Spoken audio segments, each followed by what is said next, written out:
अब देखो, BSc third year वाले बॉटनी के थर्ड पेपर में इस वीडियो में आप पढ़ोगे सॉइल कंजर्वेशन। मतलब सॉइल को जो पिछले वीडियो में आपने इरोजन जो क्षय हुई थी उसको कैसे रोक सकते हो, सॉइल को संरक्षित कैसे करोगे, इसके ऊपर क्वेश्चन पूछा जाता है खूब। सॉइल कंजर्वेशन क्या होता है? सॉइल इरोजन को रोकने के लिए सॉइल कंजर्वेशन की आवश्यकता पड़ती है। सॉइल को रेन ड्रॉप से सुरक्षित किया जाना चाहिए। जो बारिश होती है उसकी बूंदें भी सॉइल इरोजन का कारण बनती हैं। वाटर को स्लो पाथवे के रूप में गुजारना चाहिए। सॉइल में वाटर की मात्रा अत्यधिक एब्जॉर्ब कराई जानी चाहिए। बाइंड वेलोसिटी कम होनी चाहिए। इसके अलावा सॉइल कंजर्वेशन के लिए निम्न मेथड प्रस्तुत किए गए हैं। पहला कौन सा है? बायोलॉजिकल। इसमें क्या है? इस मेथड में प्लांट या वेजिटेशन को अत्यधिक मात्रा में ग्रो करके सॉइल लेयर को प्रोटेक्ट किया जाता है। कुछ विशेष प्रकार के प्लांट्स तथा ग्रासेस ग्रो कराई जाती हैं। और दूसरा है मैकेनिकल मेथड। इसमें क्या होगा? इस मेथड में बायोलॉजिकल मेथड को सुधार कर लागू किया जाता है। जहां वाटर तथा बाइंड द्वारा इरोजन उत्पन्न होता है उस स्थान पर वेजिटेशन को मैकेनिकल द्वारा ग्रो किया जाता है। इसके अलावा सॉइल या इसके सोर्सेस वाटर के क्या हैं या वाटर रिसोर्सेज क्या होता है, इसी से रिलेटेड है क्वेश्चन। ये क्या होता है? वाटर एक महत्वपूर्ण रिसोर्सेज है। इरिगेशन के लिए इंडिया में वाटर अत्यंत महत्वपूर्ण है, जो कि एक बड़ी मात्रा में डोमेस्टिक मीन्स घरेलू, डोमेस्टिक उपयोग कंजप्शन यानी खपत जो घर में होती है तथा इंडस्ट्रियल यूज में किया जाता है। इंडिया में वाटर के सोर्सेज मेन रूप से 3 प्रकार के होते हैं। एक तो सरफेस वाटर जो रिवर्स ग्राउंड वाटर कहलाता है बाल्स के रूप में, तथा विटलैंड साइट्स इसमें क्या होंगी? वाटर बॉडीज के रूप में पाया जाता है। सरफेस वाटर में हमारे कंट्रीज में एक स्थान से दूसरे स्थान को 14 बड़ी रिवर सिस्टम 14 बड़ी रिवर सिस्टम द्वारा प्राप्त होता है। लगभग 80% वाटर पॉपुलेशन द्वारा कंट्री में यूज होता है। इसके अलावा मानसून के द्वारा रेनफॉल उत्पन्न होता है। ये रेनफॉल अनइक्वल डिस्ट्रीब्यूशन उत्पन्न करता है, जिसके कारण प्रत्येक वर्ष कुछ स्थानों पर बाढ़ तथा कुछ स्थान शुष्क रह जाते हैं।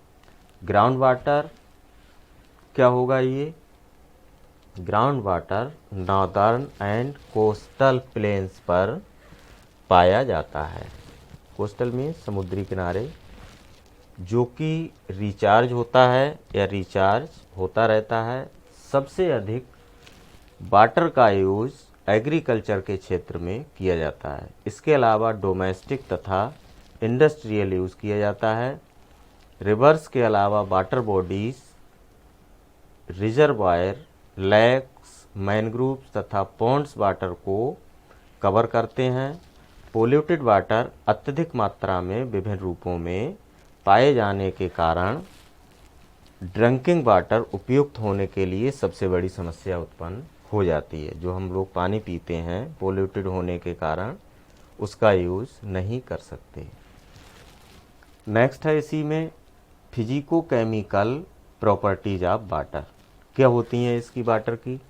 डिजोल्व ऑक्सीजन, वाटर में ऑक्सीजन डिजोल्व होती है जिसको एक्वाटिक जीव वाटर द्वारा प्राप्त करते हैं। Amount of dissolve oxygen in water का मेजरमेंट ऑक्सीजन रॉक्स टेक्निक्स द्वारा किया जाता है। और इसके अलावा विंकियर्स डिजोल्व ऑक्सीजन टेस्ट के द्वारा भी जल में डिजोल्व ऑक्सीजन मेजर करते हैं, मतलब मापते हैं। मेजर मीन्स मापना किसी चीज़ को। नेक्स्ट है टर्बिडिटी ऑफ वाटर। ये क्या होती है? वाटर गंदा होने के कारण उसे आसानी से ट्रांसपेरेंट फॉर्म में नहीं देख सकते, ऐसा डर्टी वाटर या गंदा या पोल्यूटेड वाटर टर्बिड वाटर कहलाता है। मतलब वाटर में इम्प्योरिटीज़ होना टर्बिड वाटर कहलाएगा। इस टर्बिडिटी को मेजर करने के लिए टर्बिडीमीटर द्वारा टेस्ट कर लिया जाता है। तीसरा है सॉलिड्स। वाटर में सॉलिड फॉर्म में क्या चीज़ होगी? कुछ सब्सटेंसेस पाए जाते हैं जिनको इवैपोरेशन द्वारा या अन्य विधियों द्वारा रिमूव किया जा सकता है। फोर्थ है आपका नाइट्रोजन एंड फास्फेट। ये क्या होते हैं? ये भी जल में घुले हुए होते हैं और इसको कैलोरीमीटर द्वारा रिमूव किया जा सकता है। इसके अलावा बॉयलिंग द्वारा भी इसको हम आसानी से अलग कर सकते हैं। और नेक्स्ट है biological properties of water. Water की क्या बायोलॉजिकल प्रॉपर्टीज़ है? पहला है बायोकेमिकल ऑक्सीजन डिमांड। इसको आप शॉर्ट नोट्स में भी याद कर सकते हैं। क्वेश्चन पूछा जाता है, निम्न पर शॉर्ट नोट लिखो। जैसे BOD बायोकेमिकल ऑक्सीजन डिमांड। क्या है ये? BOD indirect measure of water quality का जाना या क्वालिटी का होना पाया जाता है। इसके अलावा माइक्रोब्स के लिए अमाउंट ऑफ ऑक्सीजन की कितनी आवश्यकता है उसको मेजर किया जाता है।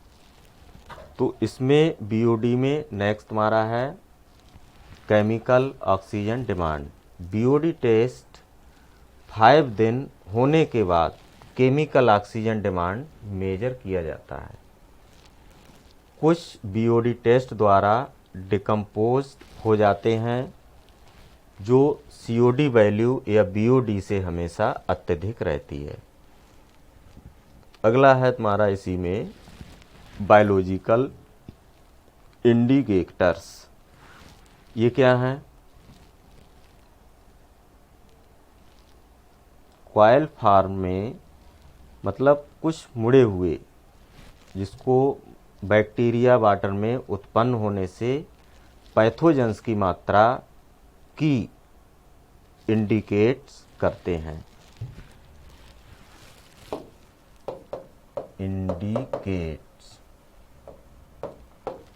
करते हैं। पैथोजन का मतलब है बीमारी उत्पन्न करने वाले जीव, जैसे फंजाई, बैक्टीरिया एंड वायरसेस। तो इस वीडियो में इतना ही। नेक्स्ट वीडियो में पढ़ोगे वाटर मैनेजमेंट या सस्टेनेबिलिटी ऑफ वाटर, कि वाटर को हम कैसे मैनेज करें जो हमें आसानी से शुद्ध मात्रा में प्राप्त हो।